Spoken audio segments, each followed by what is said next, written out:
Welcome to Cousins in Conversation. It's your girl, Cousin Tanya, and I'm here with Cousin Candy. All right, so it is a beautiful, beautiful day today, and we want to start off a segment like we normally do. Of what What we're thankful grateful for. for. Thankful, grateful, or feel blessed about this Yes. week. So, you want to start? I can do that. Okay. Today I feel blessed or thankful to, first of all, be here to make it to see another day. Today is Memorial Day weekend. Mm-hmm. And I'm blessed to be able to see another one. I'm also blessed to have my brother here with me. Yay, family. Yeah. And I'm blessed to be able to have somewhere for him to come. That's awesome. Because before I was thinking about moving and was just about to do so, and I kept saying yay, no, and ended up I was still here when my brother showed up at my step. So glad I hadn't moved yet. So anyway, I'm blessed about that, and I'm blessed for my job. I'm blessed to have gotten my yard cleared out today with all the rain. We haven't been able to do the yard, and so I was blessed to do that. Blessed for my health, and I'm just feeling blessed all over. I'm blessed to have been able to see and speak to my kids this week, and I'm just thankful for all the regular stuff. Yes. Along with those things. Yes. That's a lot to be thankful for. And I'm blessed. And grateful. Yes. So, I just want to, piggyback on what Cousin Candy said and all the things that she's blessed for. I am also blessed to be able to see another day.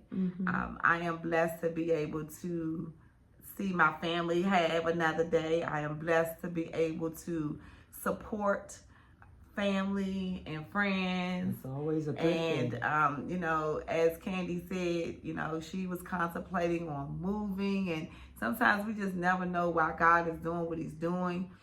He's working, while we're sitting back, because we're Enneagram 7s, and while we're sitting back thinking about all these things in our head, God has really already working it out. And so I'm grateful that she was able to stay in her home and to provide a home for someone else. Yeah. And that someone else to be an actual family member. Yeah. Actual, brother. So I am grateful for that. I am grateful. This week has been very challenging, but I am grateful for it because every time that I jump over a challenge or get through a challenge, right? I feel like I grow. Yes. And so I'm grateful for the challenges that I've been through this week. I have been able to support my job, clients. I'm able to support, again, for me, family, and being able to give somebody a job that, that is an actual Everyone family member. needs one right now. Yeah. And so my heart is really just so full. I've been able to connect with so many people this week for my own personal growth. And so I just thank God for that. I'm so full today. I'm so full today. But again, welcome to Cousins in Conversation. This is where two cousins, we just sit and chat just about life. And today we are chatting about what? Life's challenges. Right? And let's get into it. So for me, life lessons, even now at 55, I'm still learning. I am just kind of one of those people that I love to learn. And I'm like a sponge. How, when you have those babies, you start teaching them at 1 year old, how to walk or a language or whatever it is, right? But I'm like a sponge, and I'm learning even now at 55 lessons that I wish I would have learned, like, in my 20s. And I find that life is going to be hard, but I know that when you do the right thing all the time, Not sometimes. Right. But when you do the right thing all the time, it does make life a lot Easier. Yes, it does. It really, really does. And there were times that I didn't always do things the right way, once or twice or here and there. But I find that those things got me in trouble. But now I know that I have to always do the right thing. And so when I learn a lesson, I try to pass that on to my children. I even now pass that on to my staff. So when I am coaching and counseling them, I'm also saying, make sure you do the right thing. Right. You know, make sure you have, work ethics, work etiquette, coming to work on time. Do the right thing. If you want to get a paycheck, you got to do the right thing, right? And how do you do that, right? You come to work every day when you're scheduled. You come on time and you do the work. If you don't know what you're doing, ask questions. I'm here for questions. Yes, that's correct. Yes, still speaking about the work thing. I was offered another job this week. Oh.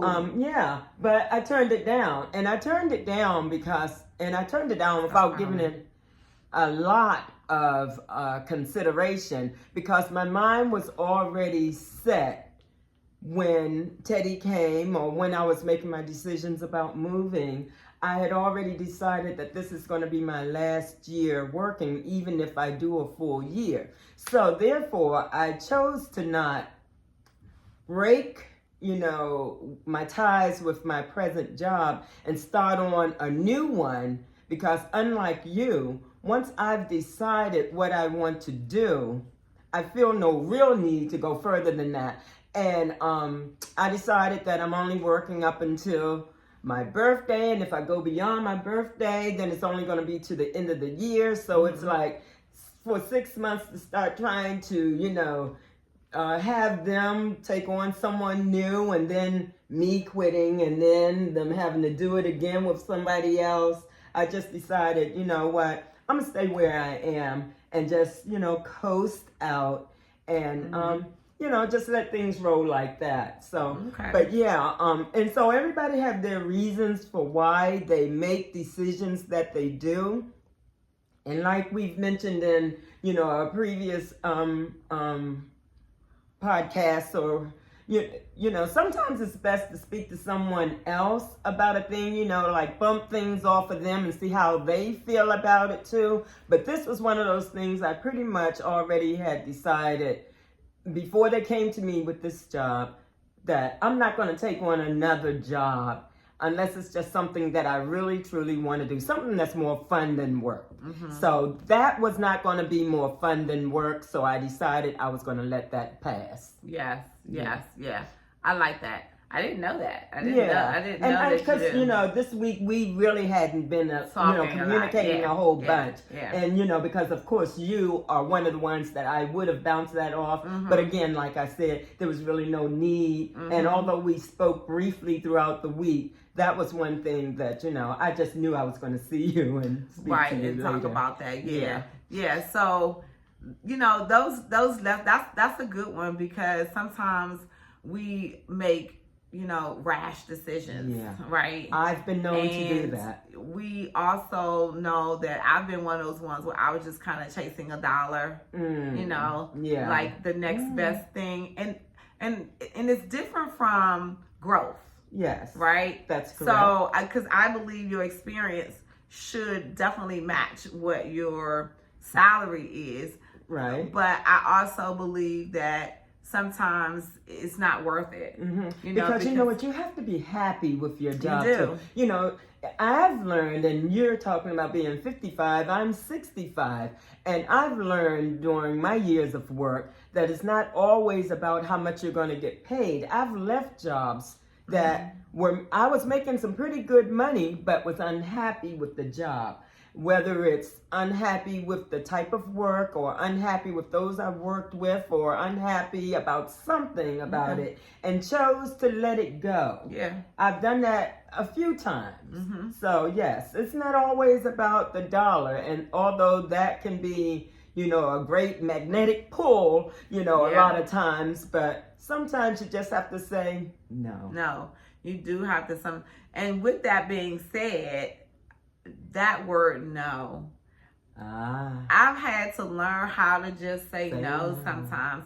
I remember early on interviewing, and one of the questions would be, what are some of your strengths? What are some of your weaknesses? Mm-hmm. And one of my weaknesses was sometimes I didn't know how to say no. Oh, I didn't know how to say no. Yes. that's never been a problem for me. Yeah. And so because I believe that I've always been that person that wanted to learn.